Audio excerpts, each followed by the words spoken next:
I'm so sorry it's taken this long, folks, but I can assure you DCS World is back on the channel, and in this video we're going to go low level. I'm going to show you what DCS World can do with the RTX 5090 and an 8K micro OLED VR headset. So the first thing we're going to do today is cold start the F18 Hornet, making sure the APU is on, start the right engine.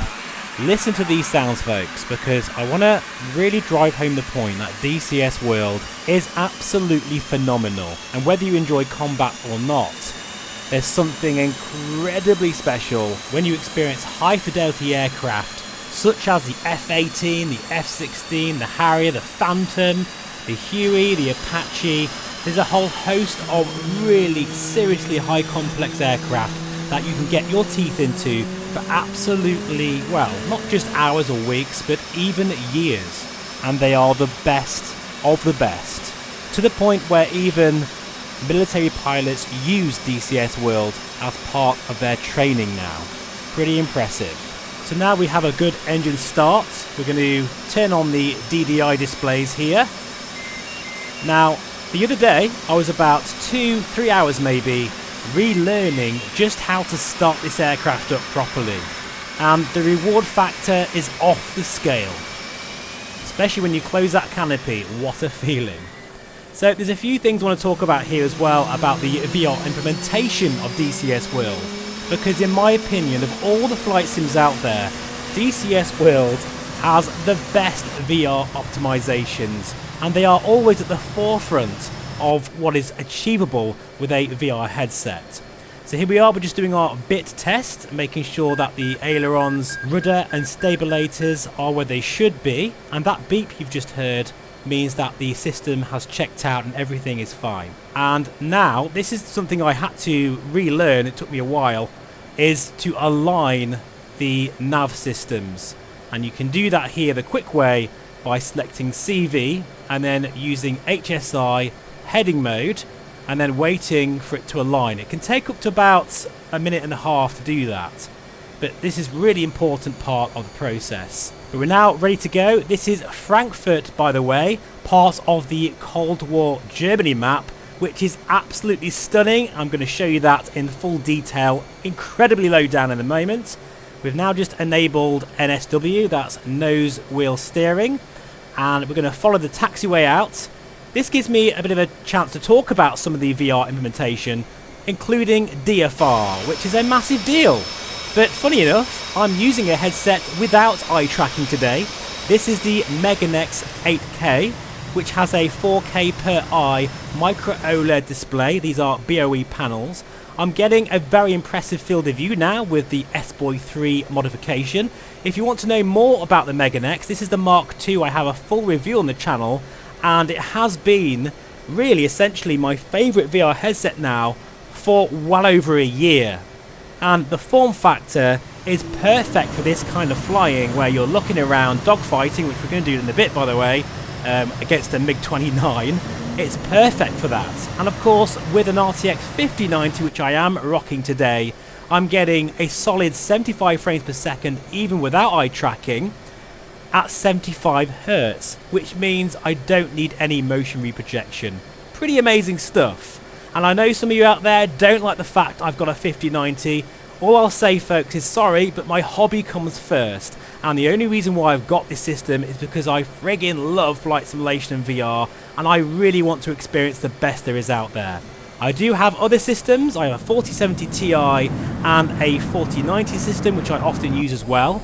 But this is my main rig. It's from Stormforce, and you can currently get £300 off at the time of this recording. Check the link in the description below.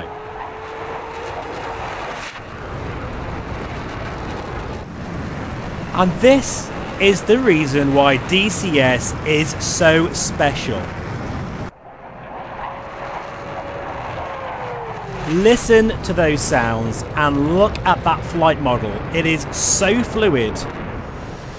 Without question, if you really want to experience what it's like flying a modern fighter jet, there's no doubt about it that DCS World is the sim to use for the hardcore flight sim enthusiast. And here we're right over the city now, pulling some G's, and it just looks so frigging good. Even in 2D mode, looking at this footage, but let me tell you, in the Meganex, at a crazy high resolution, I feel like I'm actually there, and it's incredible. Low level now, this is a real test. We're still getting 75 frames per second here, doing a roll, Bitchin' Betty doing a thing, but I am having an absolute blast. And even without shooting anyone down, I am loving this experience. It is far better, I've got to say, than MSFS 2024 when it comes to really experiencing military hardware like the F-18. That fly-by-wire, that flight model is just unsurpassed. Now, getting back to the optimizations that DCS provides out of the box with VR, dynamic foveated rendering is a massive deal, and for headsets such as the Big Screen Beyond version 2 with eye tracking, the Pimax Crystal Super range, the Varia Aero, Varia XR4, lots of other headsets like the Quest Pro, for example.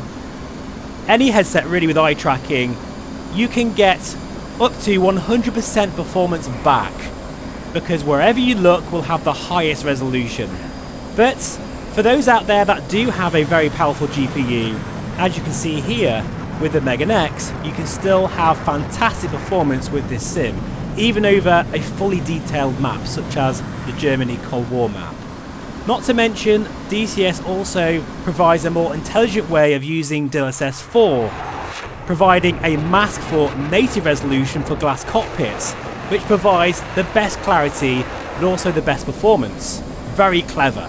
Asobo, I hope you're listening. Right, before we do a guns-only dogfight with the MiG-29, let's do some airshow manoeuvres, particularly with the F-18, the famous box loop. That's pulling super high G and showing the extreme manoeuvrability of the Hornet. I've seen this at air shows many times and it's spectacular. And this is the only model of the F-18 that can truly pull this off. You can see here I'm not straining very hard. That's because I am a trained fighter pilot. Heading back down again, and then one last push to go back onto the display line. Fantastic. And for our last airshow maneuver, this time we're going to go to Mach 0.98 or 99. That's just the edge of the speed of sound. Now that is modelled in DCS, but here we go, just right on the edge here. Oh, very, very nice. So let's now get the aircraft configured for landing. This is very important and takes quite a bit of skill. It's not like some MSFS aircraft. You've got to make sure that you're on speed. The E bracket is where it should be at the end of the runway. And if you do something even slightly wrong, you will pay the price, because the damage modelling of DCS World is phenomenal and you will notice it. So we're going to do a pretty firm carrier style landing here. You don't really flare the F-18 like you do other aircraft. And we're back down on the ground at Frankfurt International Airport. Great to also see some civilian aircraft around, particularly the Queen of the Sky 747. I'd like to see that flying around for sure, but we haven't got time to sightsee because now we're going to go head to head with a MiG-29 guns only. Now I know I've got the labels on here, that's because, well, I'm still getting my feet wet, so to speak, when it comes to learning the systems and just getting up to speed with how to dogfight. It's really quite difficult in DCS World because it's incredibly realistic.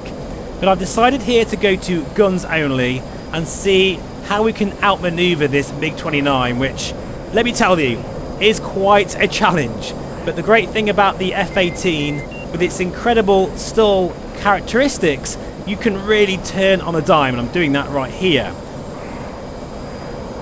Now this particular fight is absolutely insane. We now go into basically like a death spiral where we're both plummeting to the ground at high G, and we get so close to the ground, and with this high energy turn I was getting slower and slower. But to be honest, I think that's where I actually had an edge, because the F-18 can manage a lot slower speed than the MiG-29. And as I pull around here, I'm just starting to get the upper hand. Stall warning going off there, gear warning. Look how close we are now to the ground. This is absolutely ridiculous. I'd imagine for the residents here of this particular village, they're having the best air show they've ever seen in their life. But this is where the MiG-29 starts to lose the advantage. I'm getting really close now. It's time to open fire. Here we go. Couple of good hits there, but she's still flying. I think she needs one more. Question is, can we do it? Come on now. Oh, that's got to surely be the fatal hit now. She's going down. Honestly, that's quite a feeling in DCS World, because you have to work hard to get to that point where you actually take down an enemy. Looks like the pilot ejected. Great stuff. Splash one, quite literally. So there we are, folks. I hope you enjoyed that video today. This has been the Meganex Superlight 8K Micro OLED VR headset in DCS World, showcasing a cold and dark start, low level across a very highly detailed city, and some airshow maneuvers, and even a kill with a MiG-29 at close range. I'd highly recommend you check out DCS World. If not, you're missing out. Thanks for watching. Please feel free to subscribe, and I'll see you again very soon. Bye bye for now.